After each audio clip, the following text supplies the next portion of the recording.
طالبانو ولې د مسعود په قبر باندې اتڼ وکړ؟ په دې اړه عصمت قانع څه ویلي دي؟ خلکو ورته په کومنټ کې څه لیکلي دي؟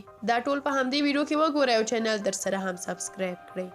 په ټولنیزو رسنیو کې یوه ویډیو د طالبانو ډیر لاس په لاس شوه چې کله یې د احمد شاه مسعود د قبر څنګ کې اتڼ کوه. د طالبانو د کار ګڼ غبرګونونه راوپارول چې په دې تړاو درته د عصمت قانع خبرې هم شریکوم. عصمت قانع لیکلي پښتانه په هدیرو، قبرونو او زیارتونو کې اتڼ نه کوي. د پښتنو په فرهنګ کې د دښمن مړلاښ او جسد په بې عزتۍ او بې پتۍ کې په بیابان او شاړه دښته کې پرېښودل هم بد و پور لري. که څوک خپل دښمن ووژني نو له مرګه وروسته با څادر پرې غړوي. وارثانو ته به یې خبر ورکوي چې خپل مړی مو اوچت کړئ.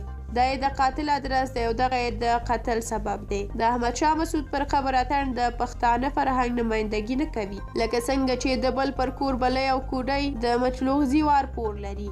د پښتنو په فرهنګ د زیارتونو او مزارونو احترام هم فرهنګي دود دی. لطفا له هرې ناوړې پیښې څخه د ملي انتشار ابزار مه جوړوئ.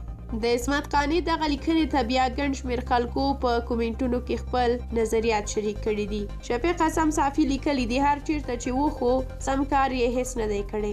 د اسلامي اصولو له نظره، د پښتنو د فرهنګ له نظره بیا دا خو مجاهدین دي، دوی ولې داسې کار وکړي؟ که هم خلک دا کار وکړي لا یو څه. یو دری زبان نشاط حبیبی په نوم لیکلی دی سالها با زیارت آمدن مردم خدمتشان کردن، با اخلاق نیک و رویه خوب همراهشان پیش آمد کردن، خانه و مهمانخانهشان را در خدمتشان قرار دادن، اما بالاخره باطن و تمسخر بالای زیارت پاسخ این همه خوبی را دادن. محمود خان ملکزی لیکلی دی ای بی غیرتانو تاسې نه شرمېږئ چې فارسیوانانو پسې خبرې کوئ؟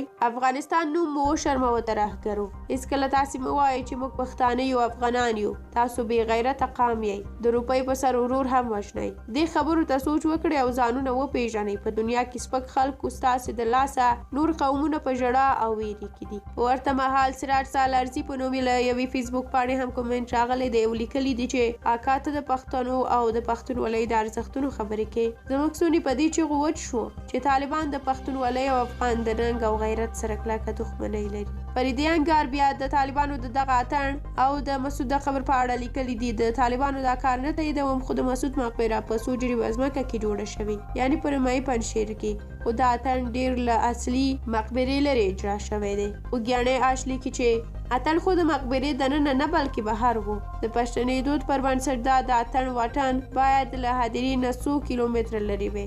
ښاغلیه ډیرو نورو افغانانو هم دغه پوسټ دا کومنټونه کړي دي او دا ټول د خلکو شخصي نظرونه وو. که تاسو هم د احمد شاه مسعود په قبر باندې د طالبانو د دغه ډول کار په اړه کوم څه ویل لرئ نو بیا یې په کومنټ کې ولیکئ. موږ کوشش کوو چې ستاسو کومنټونه هم ولولو. تر بیا د خدای په امان.